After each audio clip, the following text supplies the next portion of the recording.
When we talk about Mishima, we're talking about you carving in your design first into leather hard clay and then filling it with underglaze, and then you'll be taking the underglaze off to reveal the design underneath. So essentially you're going to be drawing lines, and I can start with my needle tool, and you're going to be kind of drawing your design. So I'm going to do a sort of leaf design all the way up here. And I'm going to actually thicken it, and I'm using a stylus, which we have in the classroom, but you can also use the end of a pencil.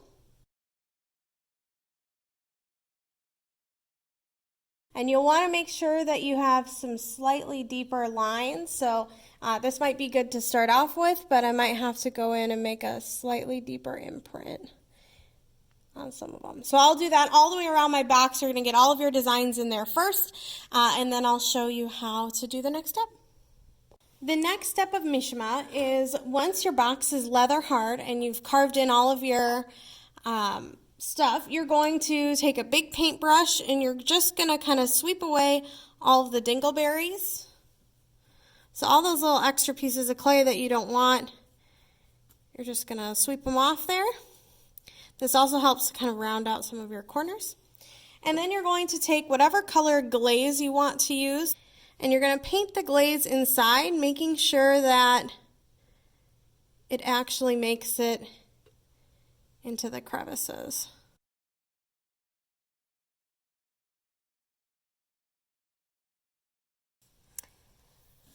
You can use multiple colors in your Mishima. You just need to make sure that if they're touching at all, you need to let them dry. So I've done a couple, and then I'm letting them dry before I address the next ones. Once your glaze is all dry, it's time to scrape it off to reveal what's underneath. There's a couple tools that you can use for that. You can use your sponge, and you can get it a little bit damp. And what I've found is if you're using your sponge, make sure you're using a clean side of it. And it's not the most precise, but it works. And it can actually give you kind of a cool effect.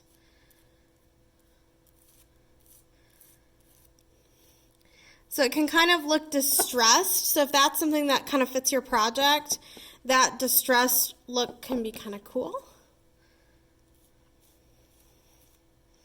And you want to make sure that your sponge isn't too wet. You don't want it to be getting water inside the crevices again and taking kind of that color out. You want to be able to get it all cleaned up. All right, another option is to use your small ribbon tool. And what you can do is you can start to sort of peel that outer layer.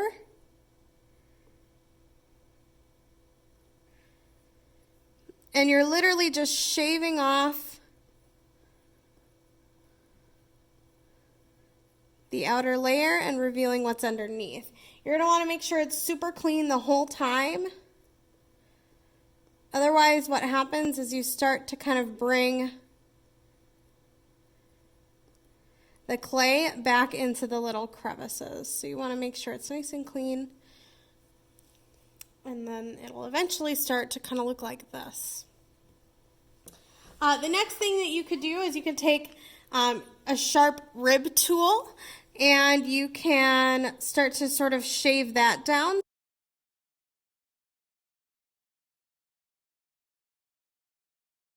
All I'm doing is I'm shaving kind of this first layer off, and because you carved down deep,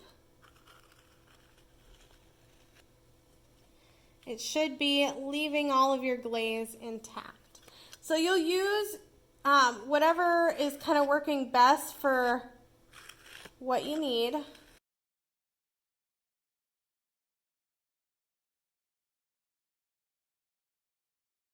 And at the end, you can take a clean paintbrush here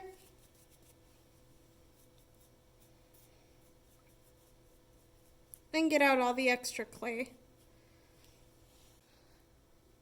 Here's the end product. So you can see that all of the underglaze is inside the crevices. If you want to leave it, I wanted to kind of leave it a little bit distressed, so I didn't clean it up all the way, but you can get it pretty clean all the way around just by shaving off the tiny areas. I found that this tool worked really well for flat areas, this works well for curved areas, and same with this one, works really well.